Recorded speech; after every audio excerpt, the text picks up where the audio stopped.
Hello, everybody. I'd like to welcome you today to your very first content-based lecture in this human physiology course. If you are part of my face-to-face group, then you guys have already had anatomy. You've also had chemistry in order to get to this place where you can take human physiology. After having anatomy, you know that anatomy is the study of structure of the human body, and physiology is the study of function.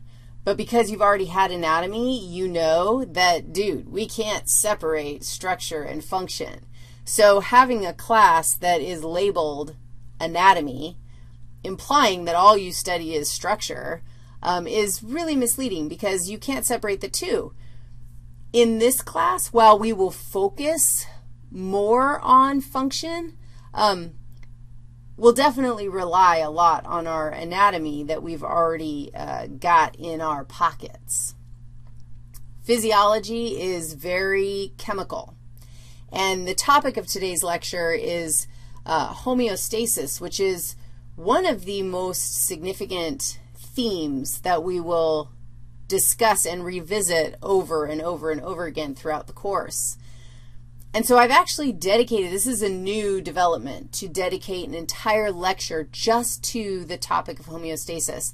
And I have a feeling that as we go through the course, you actually might come back to this lecture and revisit it within the context of other things that you're studying. It is complicated. Homeostasis is deceptively simple. Like, you might look at it and be like, dude, yeah, we stay steady. But you will hopefully see by the end of this lecture that, no, it's significantly more convoluted, complex, beautiful than what you might have stuck in your brain already. Okay, so here's what we're going to do today. In the process of talking about homeostasis, we're going to actually visit three main themes that we're going to see over and over again, and all of them relate to homeostasis. Dude, I think one of them is called homeostasis, which makes sense considering this is the theme of the entire course. So we'll talk about those themes just to kind of keep ourselves oriented with where we are organizationally. And then we're going to talk about what makes or how the body functions homeostatically. And we're going to wrap it up with some talk about cellular mechanisms, which are fantastically cool. And then, like I said, you might want to actually revisit this lecture periodically throughout the semester. Okay, are you ready? We're going to talk about the first theme of the physiological semester. Now, one of the characteristics of life is that living systems exhibit this hierarchical organization. And this is something that you've seen in general biology, and you've seen it in anatomy. And so this is totally review. But I want to give you a sort of physiological context. This hierarchical organization represents the structure of a living system, or the structure of a human in this case, that will ultimately determine the function of that human. So let's just briefly review this stuff. You know that the subatomic particles, because you've already had chemistry, oh, rock stars, subatomic particles are the little pieces that make up an atom. They include protons, neutrons, and my symbol for electrons. Protons are positively charged. The number of protons determines the element that you're looking at. Number of neutrons determines the element's stability, and the number of electrons can actually change in an element and affect its charge. Atoms interact with each other by sharing electrons, and that's how you actually can form chemical bonds. Subatomic particles make up the atoms. We're going to be talking about lots of different atoms. Oftentimes, the atoms that we're talking about are actually ions, and that just means that the atom is a charged particle. So a chlorine atom that gains an electron, steals an electron from someone else, and then has a negative charge, becomes a chloride ion. Sodium is an ion with a positive charge. Calcium is an ion with a positive 2 charge. So we're going to be looking at all sorts of atoms, and we can put those atoms together to make molecules. Water is an example of a molecule. Oxygen gas is an example of a molecule, and carbon dioxide. We're going to mess with these things all the time. I want to throw one more atom in there. I want to throw hydrogen ions in there because those are pretty important in physio. If we take molecules and atoms and put them together, we can build biomolecules. And remember that biomolecules are just big molecules that are found in living systems. And there are 4 categories. You know what they are. Go ahead and holla those out. You got your carbs. That's right. You got your proteins. You got your lipids. Those are your fatty fats. And you have your nucleic acids. Nucleic acids, don't forget, that's like DNA and RNA, and very important biomolecules. If we're going to study nucleic acids, remember from your Bio 1 rockstar days that nucleic acids include DNA and RNA, and those provide the instructions for building proteins. And protein, holy protein. We're going to be talking about a lot of proteins in this class. Proteins often are molecules that hold a certain structure and therefore carry out a certain function. If we put a bunch of biomolecules together, we can actually build organelles. And organelles are things like mitochondria, ribosomes. We've got the Golgi apparatus, the smooth and the rough endoplasmic reticulum, the cell membrane, like all this, the nucleus, the nucleolus, all this stuff, all of these are organelles that we're going to look at in this class. Now, if we put our organelles together, because you know you want to put your organelles together, we can build cells. Cells are the first place where we see life.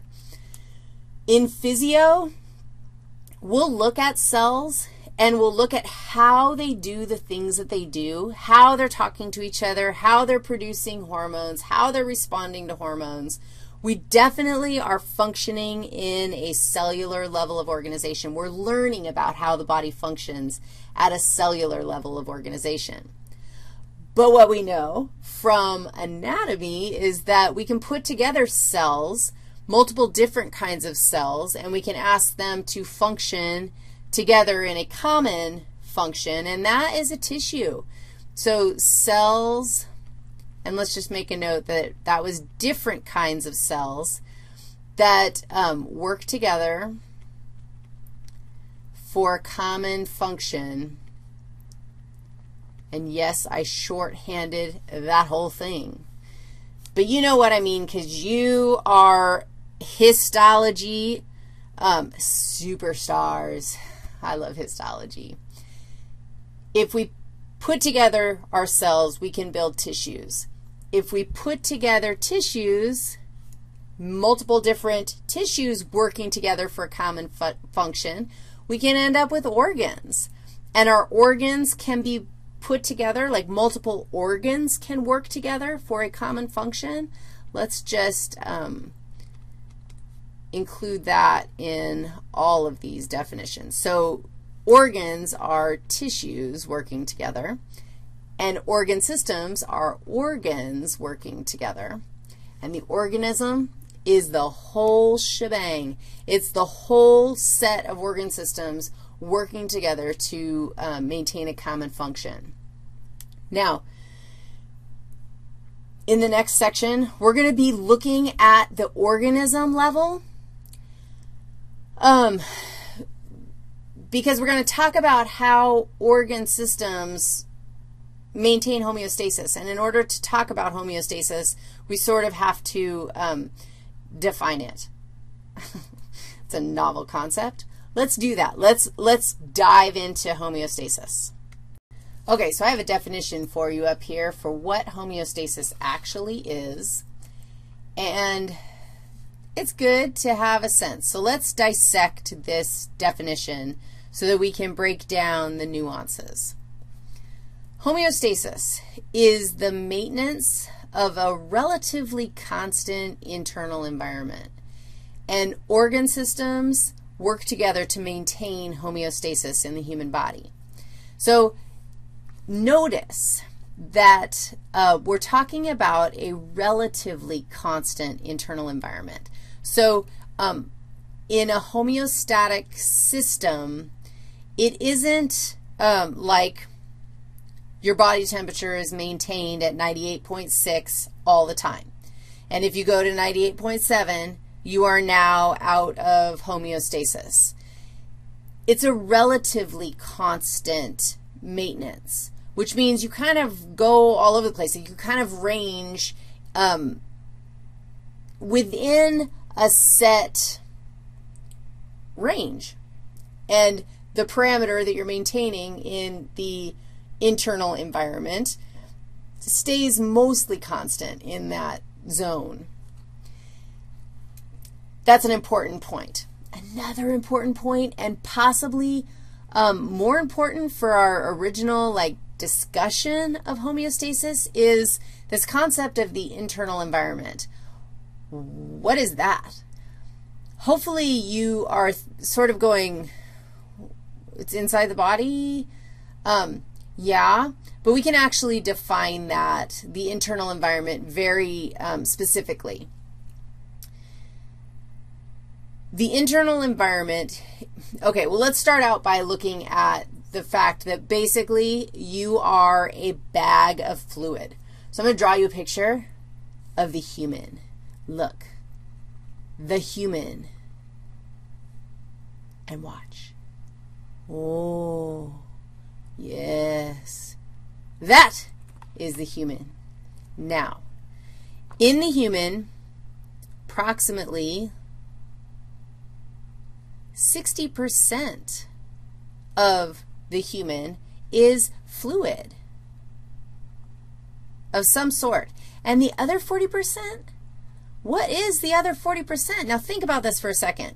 Think about connective tissues. Oh, go back to your anatomy days and think of, what is a connective tissue? Remember that connective tissue is cells within a matrix of ground substance and fibers. And the ground substance was fluid. It's a specific kind of fluid. Think about your cells themselves. Your cells are little water balloon bags of fluid. You have cytoplasm. That's a kind of fluid. Think about your blood. Your blood is the extracellular fluid that's found surrounding blood cells and flowing through your veins. So about 60% of you is fluid. That fluid, that is your internal environment. However, you might be like, dude, that was easy. Perhaps it is so. But I'm going to show you that actually the fluid that we're talking about, the 60%, there's different kinds of fluid. And we're going to break it down because functionally, scientifically, there's a couple fluid compartments that are easier to monitor and measure than others. And so when we're talking about the internal environment, we're going to talk about a specific part of the fluid in the human body. So I'm just looking at the fluid now. You know that the other 40% is like, dude, it would be the fibers. It would be the matrix, the stuff that isn't watery. That, dude, you got lots of stuff that isn't watery. Think about your organelles. Like you could think about the cell membrane. You could like deflate it, and then you'd have a little solid pile of deflated cell membrane. That stuff is not fluid. Okay, the fluid breaks down into two flavors. And the two flavors are separated by a structure that I'm going to draw, and you have to guess what it is. All right, ready? Ready? Okay. Go ahead. Start trying to guess. What is this structure? You might not be able to guess it yet, especially if you don't know me very well. But don't worry. If you know me at all, what am I drawing? What? Drawing little people with legs standing on their heads. Oh, now I'm drawing people standing on the legs of the people who are standing on their heads. What? What is that? Come on, you can do it. It's a cell membrane, right? The cell membrane, yeah, those are my phospholipids. Yeah, the phospholipid bilayer. You know you got that. The cell membrane separates my two fluid compartments. So what do you think my fluid compartments are? Well, 66% of the 60% of fluid that makes up the human body, 66% of that is intracellular fluid. It's found inside the cell. So I'm going to say intracellular fluid. And cytoplasm is another name for this intracellular fluid. We're going to call it ICF, but it's just cytoplasm.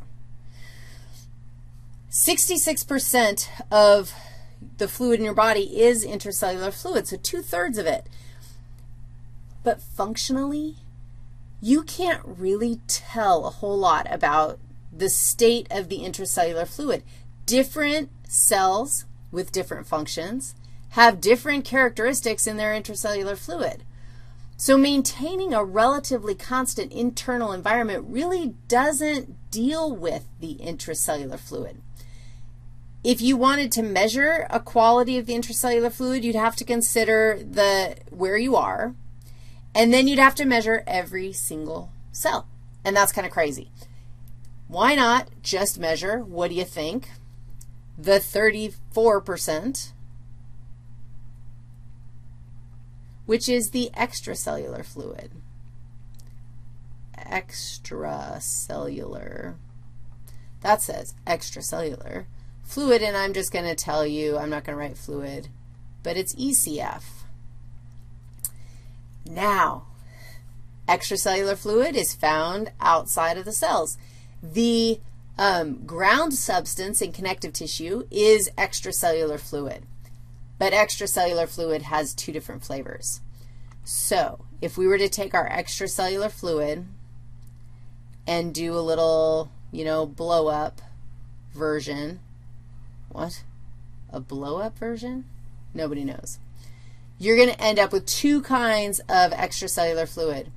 One of them, approximately 25% of the extracellular fluid is blood plasma.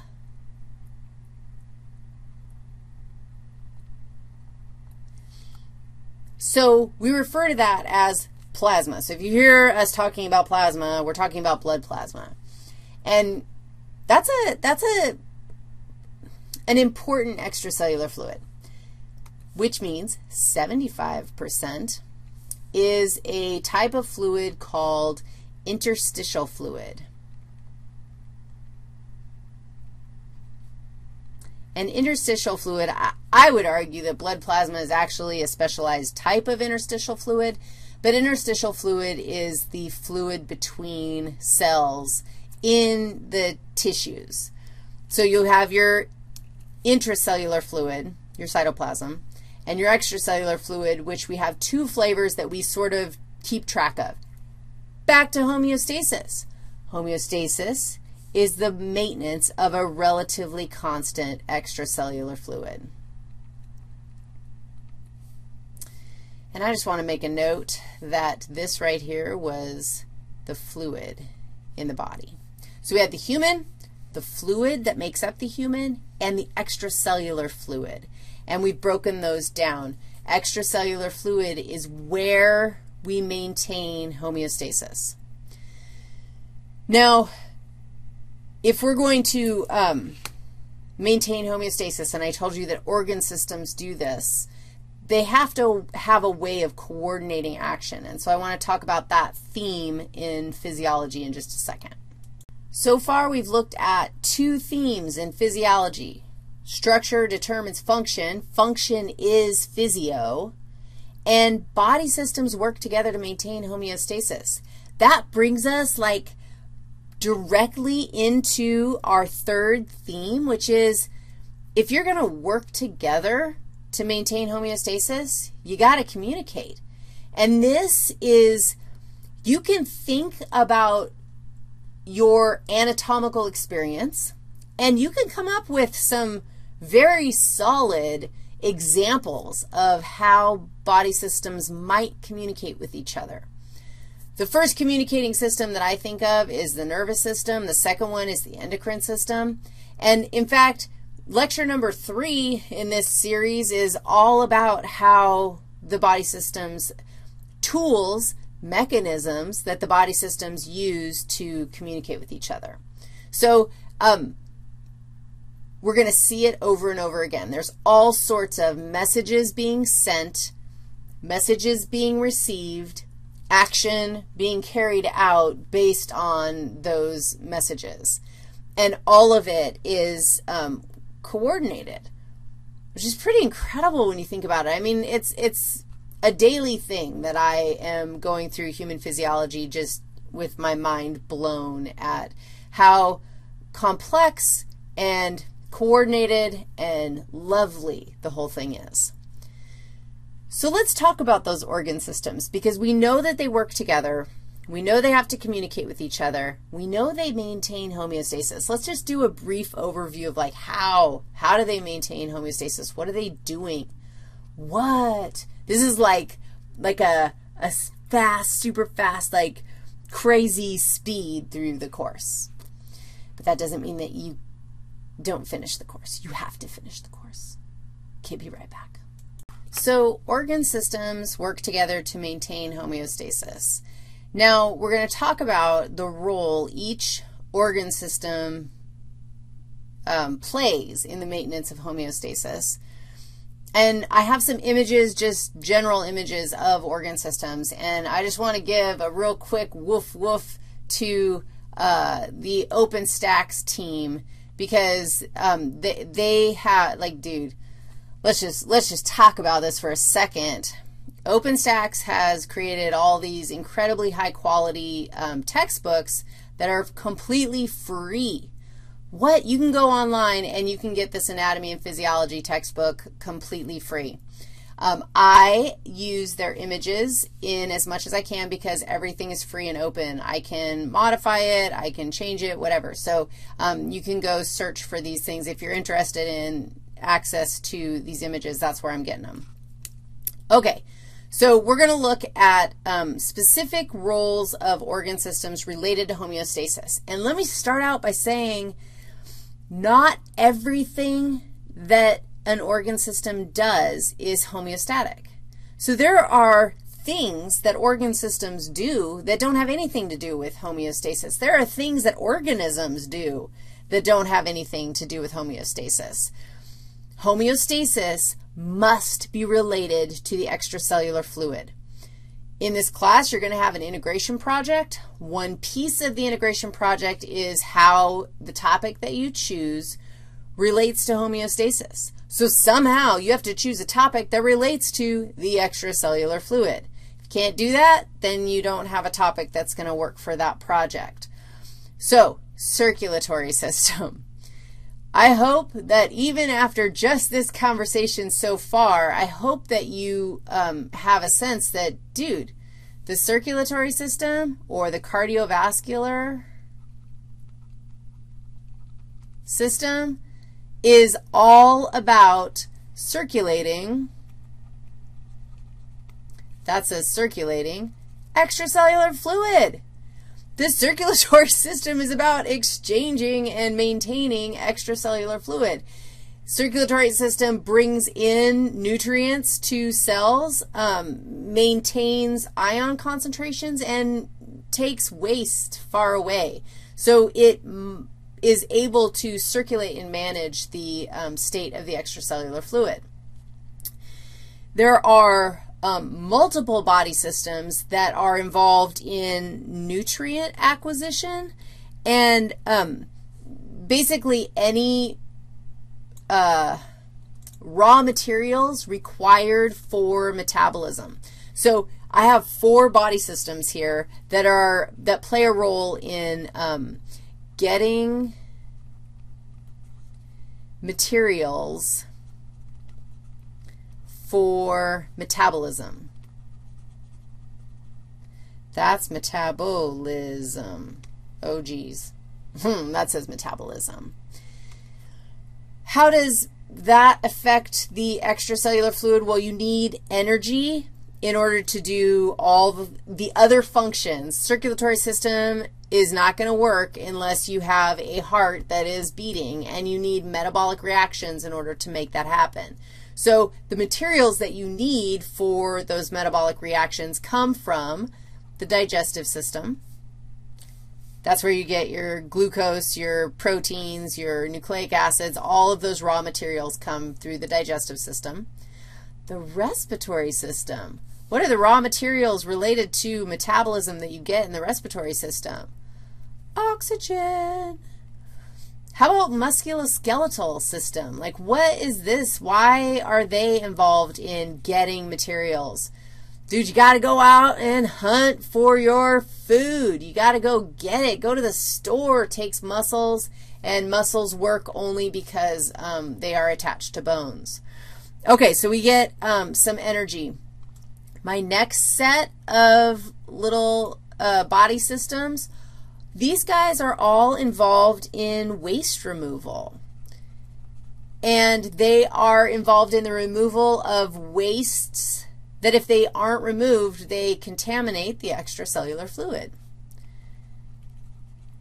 The digestive system is actually involved in the removal of some substances from the body, some ions and molecules from the body. Respiratory system, we get rid of carbon dioxide. That's really important to get rid of. And then urinary system. We're going to get rid of various metabolites. The urinary system is also involved in calcium homeostasis and other mineral homeostasis. And it's actually involved in blood pressure homeostasis as well. Okay, we have some body systems that are involved in coordinating the whole thing. So these guys are, they're basically integrators. Coordination, oh, good Lord. Coordination and communication. And that is the nervous system and endocrine system. These are your integrators, and they are instructing effectors to carry out homeostatic actions. And we'll talk about that in just a second. The last, oh no, not the very last, the almost second to last set is the lymphatic system. And this is actually skin. We'll throw immune in here. And these systems are about protection. And protection from invaders, which then can disrupt the nature of the extracellular fluid. You can imagine, like, if you get an infection of bacteria, they, for lack of a better way of explaining it, they're going to pee inside your extracellular fluid. And if they're peeing all over in there, like, that's going to change the nature of your extracellular fluid. And usually that makes you feel like crap. And so then you get sick, and your immune system will help you deal with that. The skin is protective because it prevents that stuff from coming in. And then, of course, this is the one that I'm going to argue there's nothing homeostatic about this at all. The reproductive system is about procreation, making more of ourselves. I guess you can argue that if you don't make more of yourselves, then it doesn't matter if you maintain homeostasis because when you die, you're done. So as a species, we'd all be extinct if we didn't procreate. And so in a really big perspective, I guess that is homeostatic. But that's kind of an enormous reach, and when you look at reproductive function, it is highly unhomeostatic. Like it's kind of crazy that we are able to reproduce at all because especially for the ladies, when we hold those little baby parasites inside our uteruses, that's definitely like our whole system goes wonky. All right, so that's kind of an overview. You can imagine that, I mean, if that's what we're going to discuss in this course, yeah, we're going to go a little deeper than that. All right, so the next thing I want to talk about is the things that are required, like what makes up like a system, a pathway that is maintaining homeostasis. What are the parts that are going to, how are these body systems going to work together and send messages to maintain homeostasis? Something like that. Okay, so organ systems work together to maintain homeostasis. That, awesome. However, not every process carried out by an organ system is homeostatic. And so you have to have some tools in order to be able to tell what things are homeostatic and what things aren't. So first of all homeostatic systems have a regulated variable. And that just means there is something like pH, like blood pressure, like ion concentration, blood glucose concentration.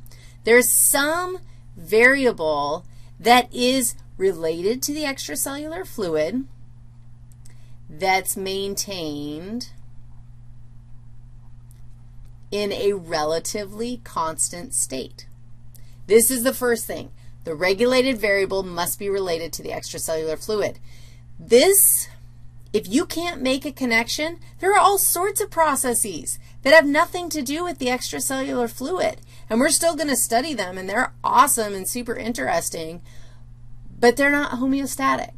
So it's really important to get that piece in your brain. Do you think I think it's important?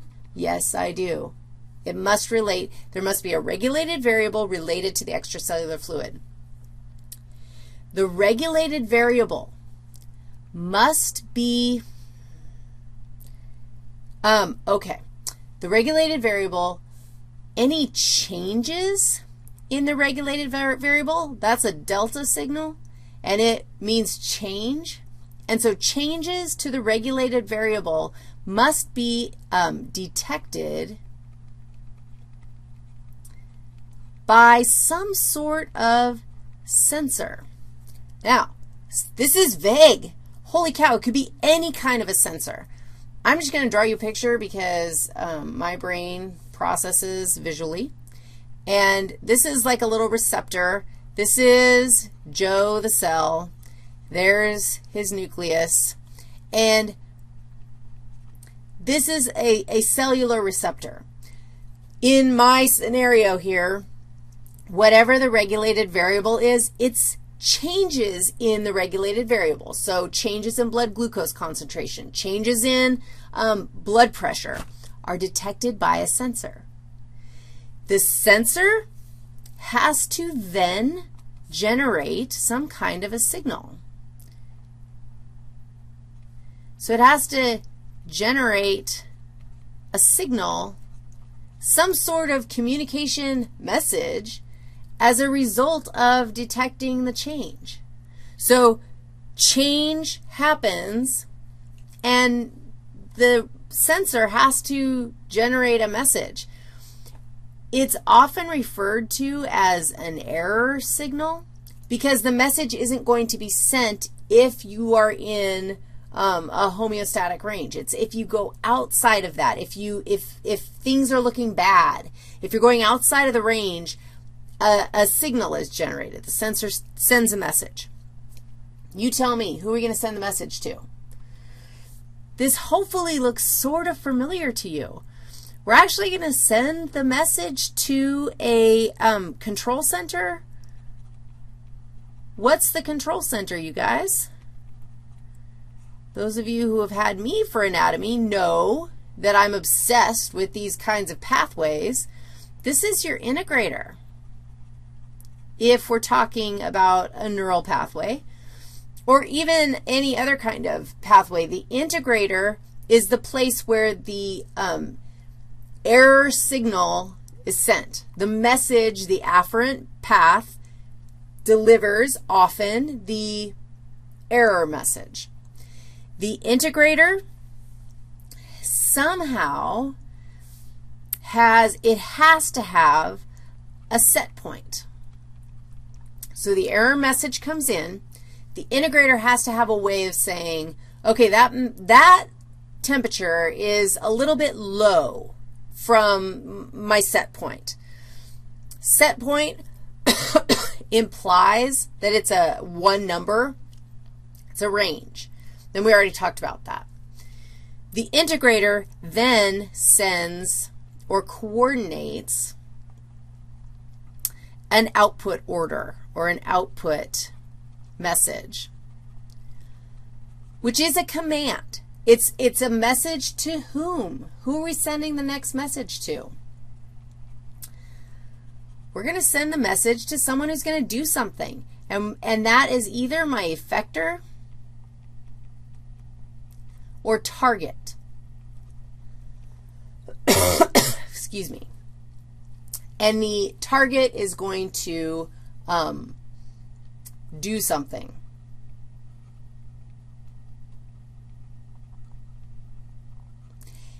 And the do something is going to somehow impact the regulated variable. So the effect, the action that happens has to inform the variable that we're talking about in the first place. In a homeostatic system, it has to bring the regulated variable back into the normal zone so that the error signal is not, the error signal stops. We don't send that message anymore. That's actually a negative feedback loop.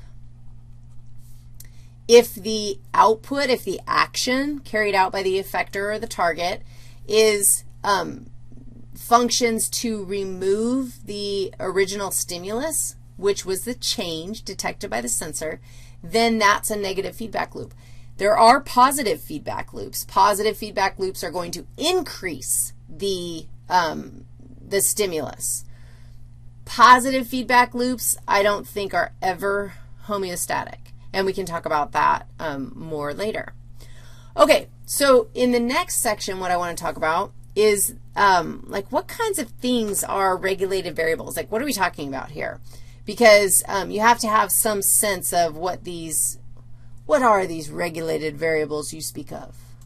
So if homeostatic systems require a regulated variable in order to qualify as homeostatic, and the regulated variable has to be associated with the extracellular fluid, then of course the question is like, dude, what are some of these regulated variables?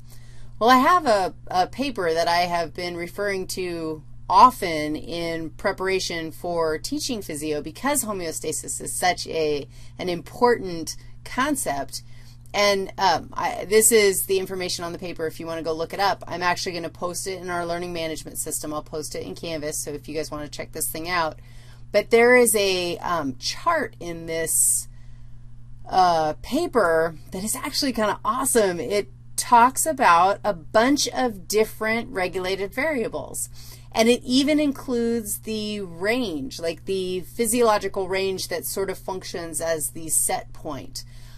It talks about the sensor, where it is. So it's really an interesting reference. It might be something that would be valuable to have in your external brain. Maybe not. Maybe just having it to refer to as you're doing your integration project. It just kind of gives you that big picture view. But you can see that blood oxygen levels and carbon dioxide levels, different ion concentrations, glucose concentration, body temperature, pressure, blood pressure in various aspects, and then osmolality. And this list, that's blood concentration. We'll talk about that kind of stuff in the next lecture on osmosis. This is not an exhaustive list. There are other characteristics there are other regulated variables that are maintained within a homeostatic range. But these are some common ones that you might encounter. Okay, so the last thing, we're going to wrap this whole thing up with a conversation about a little bit more specifically on how does this all happen. The last thing I want to talk about is the cellular mechanism or the physiological mechanism. And a mechanism answers the question, how? How does that happen? So I'm bringing back this picture that we've already drawn on, and I'm going to put a little purple star next to every place where we would possibly have a cellular mechanism in this process. Cellular mechanisms, we're going to see them all over the place because the whole purpose of physio is to talk about how does that happen? How does your body maintain body temperature or blood pressure? How does your brain communicate messages to your biceps? How does your biceps contract in response? How does the thyroid gland affect metabolism? How is the thyroid gland, how is the thyroid hormone produced? All of those how questions involve cellular mechanisms. So if you look at this one, we could go, okay, there's a change that's detected by a sensor. There is a signal generated. That is a cellular mechanism. That is, how did that happen? There was some sort of mechanism that made it happen. And a mechanism is going to be that this cell, the molecule binds to the receptor changes its shape, the shape change causes a certain molecule to be produced, that molecule causes a certain hormone to be produced and released into the blood, that hormone goes out and does on and on and on and on. And it's so cool because it's like you get to understand not only how you function, but then you get to think about like drugs and treatments for diseases. Like how do we do that? We find treatments that sort of target certain mechanisms and fix things that aren't working properly.